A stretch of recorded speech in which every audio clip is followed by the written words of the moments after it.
10 seconds, 5 seconds.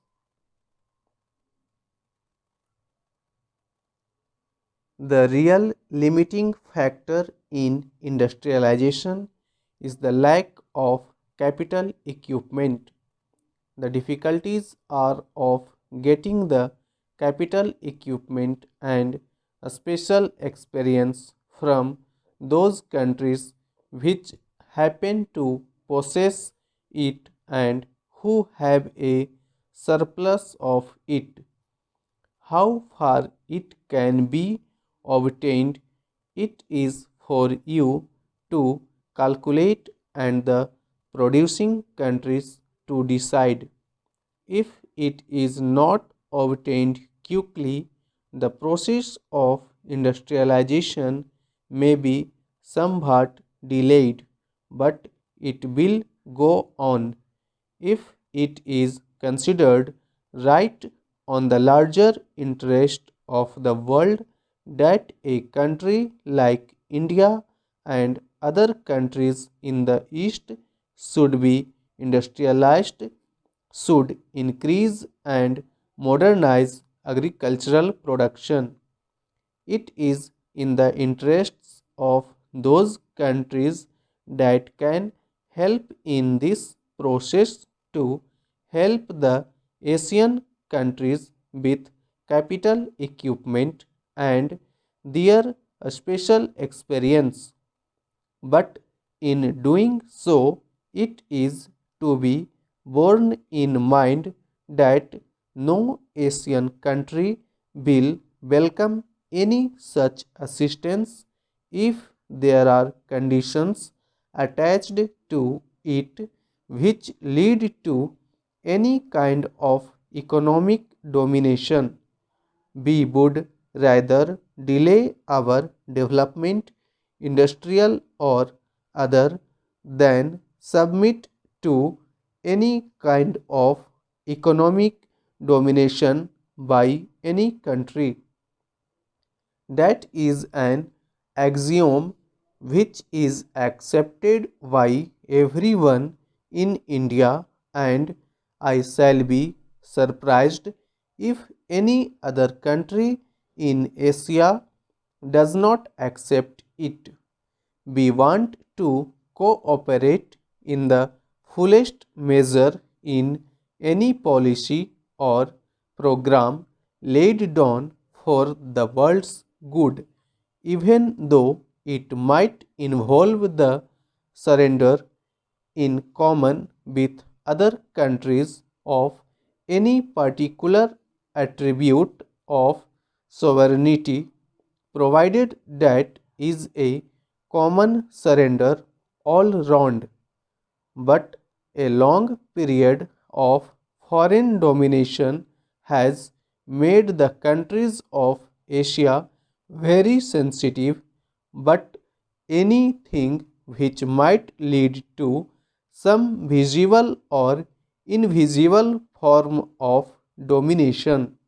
Therefore, I would beg of you to remember this and to fashion your programs and policies so as to avoid anything savoring of the economic domination of one country by another. Political domination, it is admitted, leads to economic domination, but an invisible or semi invisible economic domination creeps in unless you are careful. If that creeps in, it will lead immediately to ill will and not to that atmosphere of cooperation which is so essential in this matter. In a long term view, I suppose the most important thing is to develop our power resources. From that will flow the industrialization of the country and an addition to our food production as such. Measures for land reform will not create the necessary impact unless implementation is sincerely and speedily undertaken and the inputs necessary for increasing production are supplied on time at reasonable rates and in adequate measure, particularly to the small and marginal farmers. This will ensure increased production and better distributive justice. There is, however, little justification for confining such reforms to the rural sector only. The Monopolies and Restrictive Trade Practices Act appears to be a step in the right direction but is not adequate.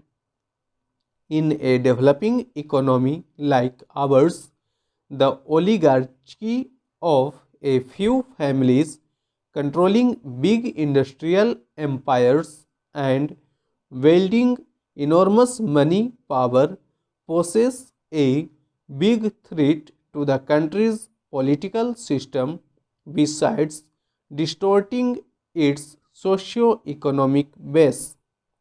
I would earnestly appeal to all that a suitable strategy should be devised and necessary steps taken to control such concentration of wealth in the larger national interests.